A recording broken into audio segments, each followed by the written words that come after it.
পর এখন আমরা একটু ওয়েট করছি যাতে এটা ঠিকঠাক অ্যাবজর্ব করে নেয়, এবং এরপর আমরা এই ক্লথটা দিয়ে আমরা ক্লিন করব। তো আমরা এই জিনিসটা মেরেছি, তো এটা খুব ভালো প্রোডাক্ট, ইউটিউবে রিভিউ দেখেছিলাম। তো এখন এটাকে দেখি কি কেমন হয় ক্লিন, তারপর তোমাদেরকে দেখাচ্ছি কীরকম আউটপুট হয়। তো দেখতে পাচ্ছ তোমাদের ভাইয়ের হেলমেট পুরো একদম সুন্দরভাবে পরিষ্কার করে দিয়েছে। এই হেলমেট ক্লিনারটা খুবই ভালোভাবে কাজ করে দেখছি। তো এর নাম হচ্ছে ভিস্টা হেলমেট ক্লিনার। তো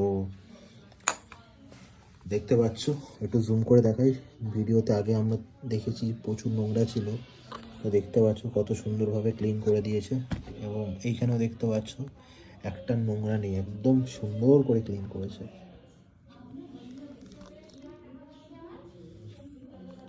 দেখতে পাচ্ছ একদম কাছ থেকে আমি তোমাদেরকে অ্যাপ্লাই করে দেখাচ্ছি, ভিডিওটা ট্রাই করছি।